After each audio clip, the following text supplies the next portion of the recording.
They've moved up to 18th, edging closer to getting out of that relegation spot. But Jason, how would you summarise that today? Disappointing, Max. There's other words I'm sure that people will use, but really, really disappointing second half display. Out-battled, I'm afraid. Credit to Steve Cooper's side, second half. They came out with a new intensity, played higher up the pitch. The goal was coming, we didn't react. And actually, in all honesty, we didn't deserve to win this game. I think the points shared is a fair result, and that's very disappointing, bearing in mind how well we played or how much dominance we had first half. But to only come away with a point and not get that second goal when we're on top, I'm afraid there's a kind of bit of a story of our season there, and it continues into 2023, I'm afraid. Well, not the ideal start to 2023. 4 days until that crucial showdown against Manchester City in the Premier League. Didn't go entirely to plan for Graham Potter's side at all. Steve Cooper deserves an enormous amount of credit for how his side rallied in the second half, and of course that famous atmosphere at the City ground certainly helped. But it finishes here, full-time, Forest 1, Chelsea 1.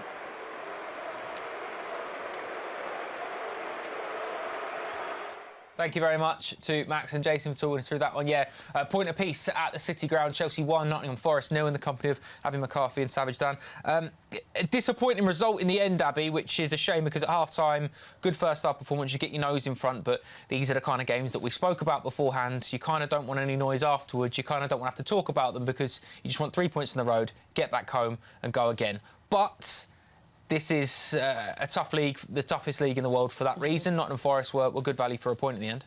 Yeah, they were. They played well, didn't they? They came out in the second half, all guns blazing, and kind of bullied us a bit, to be honest. I wasn't quite sure why we were so timid, but they really took hold of the game, and then obviously the goal goes in. And to be honest, they had a lot more chances after that as well. So I actually think coming away with a point, the way we played today is maybe not the worst thing. I think that's a really good assessment, Dan, to be fair. You know, they did play very well, Nottingham Forest, in the second half. They came at us, they give it a real go. We know how good they are at home. You know, we spoke about that before the game at length. We know that the atmosphere can play a part, and Steve Cooper with his sort of tactical decisions as well. He seemed to get the game spot on in the second half.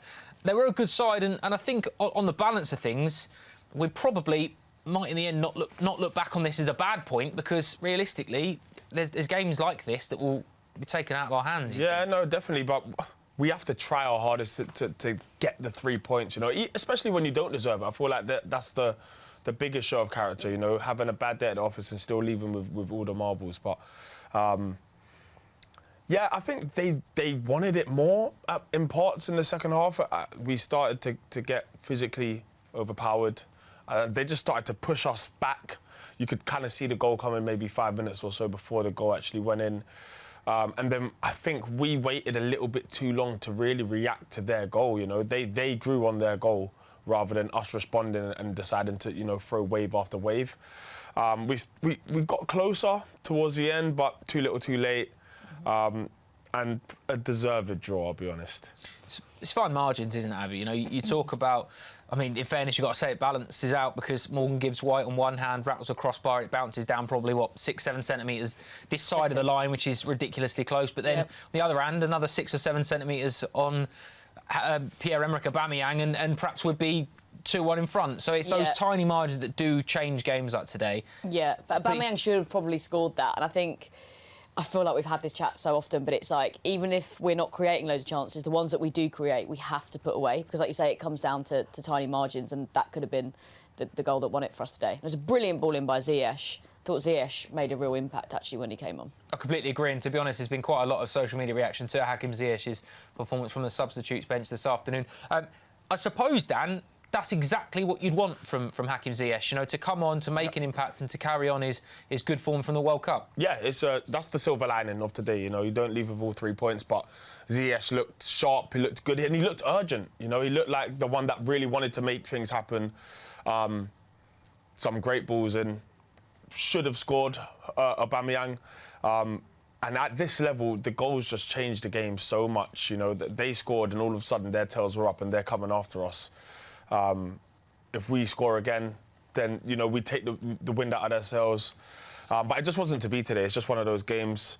But we're beginning to have them more often than we would like to have them. We've got to find something that that can turn this around. Completely right. I suppose it is about, we spoke about before the game, momentum, you know, that being the key word and the kind of the bolt phrase that a lot of managers and teams and fans will be saying over the next couple of weeks. Thiago Silva was another player that played really well this afternoon. Hakim Ziyech and Thiago both getting a lot of praise online. What a player Thiago Silva still is, absolutely immense from Barney. He's right, and we do continuously see those levels set from Thiago Silva. Yeah. Hakim Ziyech again getting the praise here. But I suppose, Abby, this is perhaps when you need to lean on those more experienced players a little bit more, because when you're going for a spell where you've got a tough run of fixtures coming up, perhaps the season hasn't gone exactly the way you'd like it to so far, to have experienced players within the dressing room, to have experienced characters as well out of the dressing room that are going to shoulder the responsibility a little bit, like Thiago Silva, that's so important to this Chelsea group. Yeah, you need that leadership, and mentality is everything, isn't it, when you're playing for a football club like Chelsea. You know, we want to go and win things, we want to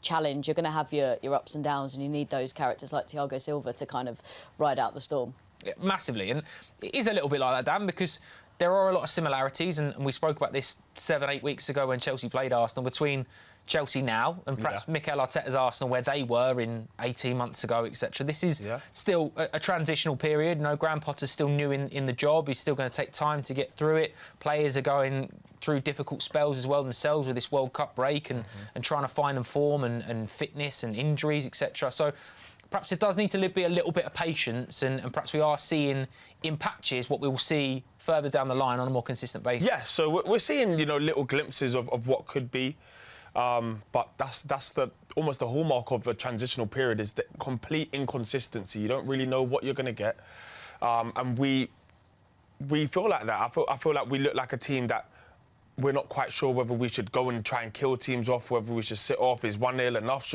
Are we confident of scoring many goals? We're a little bit, you know, stuck in between phases, and I think we'll get there in the end. We just got to make sure that we are patient, our expectations aren't too high or too fast, and eventually, you know, hopefully it all comes full circle and the plan finally materialises. A week is a long time in football, Abby. We say that. We've said that on this show many times in the past.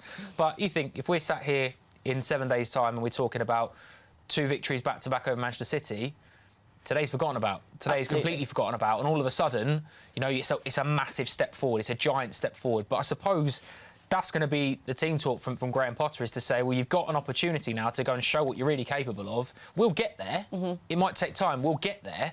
But you can make a statement on Thursday and next Sunday as to where we are now and where we're going to be further down the line. That's the thing, there's no point, you know, sulking, is there? It's head up, we go again. 2 huge games, as you say. I mean, we're facing City, who are in phenomenal form and have been for the last few years. The players are going to want to make things right. Graham Potter wants a huge performance. We want those wins. So like you say, in a week's time, if we've won both of those, wow, we will be really, really happy. Absolutely right. Yeah, it is a busy week coming up on the Fifth Stand app and across Chelsea's social media channels for you. Of course, that massive, massive game on Thursday evening. Chelsea's first home game of 2023.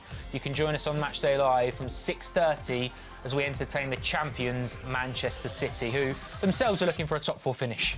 Dan, I'll leave that one there alone. It was a lot nicer when I thought about that before kick-off. That's exactly it, though, isn't it? That's the challenge now. That's the challenge, one of the biggest in the country. Pep Guardiola's team rocking up at Stamford Bridge. Show what you're about. And we can do it. We don't do things the easy way, so we are the type of team, unfortunately, that will drop points away at Nottingham Forest and then somehow pull it out the bag against City, because City will play a game where they come and try and exert their dominance on us, and then maybe we do to them what Nottingham Forest did to us. You know, who knows? But we have to be positive. We don't play bad against City, you know, we don't always get the result, but we usually give a very good account of ourselves. I remember us deserving the win the other day when we played them, so who knows? It's got a very good record overall against Manchester City in the last 3 or 4 years. Obviously, the Champions League finals won, FA Cup semi-final with Ziyech, and played a huge role in that. One word to sum up today then, Abby? Disappointing. Dan? Frustrating. Frustrating. Yeah, I think they're both bang on, yeah. Thank you very much. Brilliant, as always. 2023 hasn't started the way we wanted it to, but when did we ever do things easily here at Chelsea Football Club? Next week, we go again. Join us on Thursday as we host Manchester City right here at Stamford Bridge. Thank you for watching, and Happy New Year.